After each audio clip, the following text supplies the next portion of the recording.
Today, top trainer Chua Raw Mei has been tasked to level up their communication and pitching skills. Helping to bump up the team's social media cachet are social media producer Kai and celebrities Jitanram Kiran Bala and Benjamin Tan. At stake in this challenge, organized by the National Youth Council and Ministry of Community, Culture and Youth, is the chance to realize the team's vision with up to $50,000 in grants.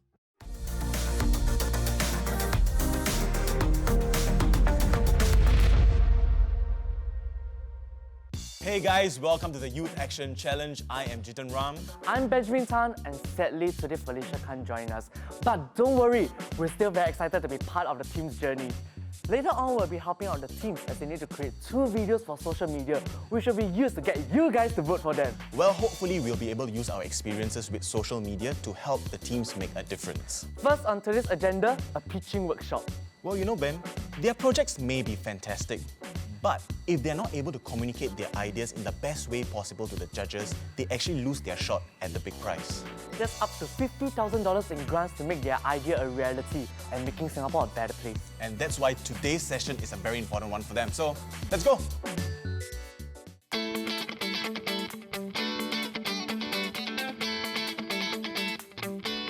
So far, the teams have already come up with preliminary pitch decks. But what we really see is that they're not getting enough to the crux of why people should care. So in short, today's session in pitching is to help them articulate the problem and pain points of their users so people understand why we should care enough about this problem to then hear about the solutions. I think we started off with a very high energy activity, so that got them into the mode of asking questions, of finding potential pairs, of thinking outside of the box. So I think riding on that positive momentum, along the way they definitely warmed up. What we did was try to focus on different project-specific examples from the 12 teams to help bring the pitching frameworks alive. Eco Road, your first slide when I looked at the deck was Singapore has 350 kilometers of roads.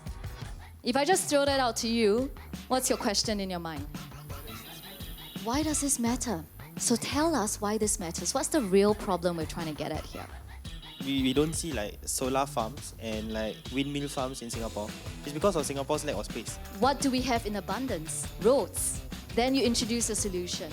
I loved Rome's workshop. We learned so much from the pitching, all of the basic things. She was able to provide us a very accurate and very detailed outline of where to start and how to go from there and how to end it. And it's so important, which was the fact that you have to be able to clearly define the problem that you're trying to solve and help people empathize with the people you want to help. And I feel like it's something people overlook so much so often. Today I told you a beautiful story about the arm, but the real problem is with the leg. Do you think that's a good pitch? No. Why? Pitching the right solution to the right problem. My favourite part about Rome's pitch was really about impact storytelling. I felt that I really learned a lot throughout the whole process because she actually explained how we can actually capture the audience's attention right from the beginning, and she used really good examples. I think what was the most impressive was how she was able to tell us about something and then she would be able to demonstrate it right in front of us, in fact using some of the team's ideas, as if she was part of our team member. In essence, pitching is about getting buy-in. It's about getting people to listen, to understand where you're coming from, and maybe even to go along with your suggestion. And pitching is the key to unlock all of that. Rome did a great job, and now it's our turn together with Kai, who is a social media producer with MediaCorp. See, the thing is, there's only so much you can do without social media these days. The question is, how effectively can the teams use social media? That's right. The teams will have to create 2 videos to get people to know about them and to vote for them as well. Well, anyone can do a video, it sounds very easy. But the trick is to do it well for social media. So today I'm here to guide the top 12 youth teams on how to use social media to share their projects to the public. If you don't grab them in the first 5 seconds, they click away already. They don't bother to watch the entire video. Social media marketing is important right now because it's so accessible to everyone. So it's easier to increase brand awareness and to really share what you're passionate about. I like that Kai showed us different styles of doing social media videos and how to capture attention right in the first 5 seconds. Kai's talk was very useful, not just for the teams, for myself also, because I think he shared a lot of very interesting pointers on when they can share their videos. The best time to upload is actually Sundays. Around 7 to 8 p.m. is the best time for you to upload video because that's when most people are at home watching something.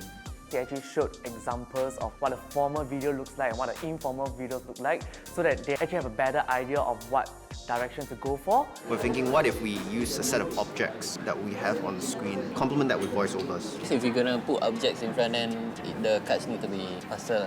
So I actually tried my best to actually tell them, oh, actually these certain directions could be better for you. We're just trying to balance between having an entertaining video, but also keeping it somewhat serious and not too childish. Yeah, I was sharing with them on how they can try to be a bit more creative. I think he pointed out that how to make the video more engaging. One way is to use humor. Keep it funny, keep it humorous. I think that's the biggest way in which you can try to capture someone within that 1 minute time frame. Jiten Ram was very helpful. He shared with us his own personal experience and how should we control the time of the video, because the impression is very important when it comes to audiences. Our attention span these days very limited. The idea is to keep it within a minute. If you ask me, 45 seconds is the best already. So I think together with the teams, we all enjoyed today's session, because we learned a lot of things and we're able to apply further on. Well, that was fun. I definitely learned something from both workshops, and I hope that the teams have took away some tips from us as well. Don't forget to vote for their videos. Visit the link below. There are 2 ways in which you can vote. 1, let's just say you have a number of teams and causes that you support. You can vote for as many as you want. 2, if you want to vote and win, simply pick a team and tell us why it's your favorite and leave your contact details. If your chosen team gets the most number of votes and your comment is among the top 50 best answer, you get to win a $30 Grab voucher. But the prize that's in everyone's sight is the $50,000 grant money that's going to make their project a reality. We are getting closer to the Youth Action Challenge Summit that's happening on the 4th of April, but the teams have just one more session that's going to help them in their preparations. That's Makers Day, where teams who need to do prototype will be getting expert help. Now wait no longer and vote for your favorite team. I'm Benjamin Tan. I'm Jiten Ram, and this is the Youth Action Challenge.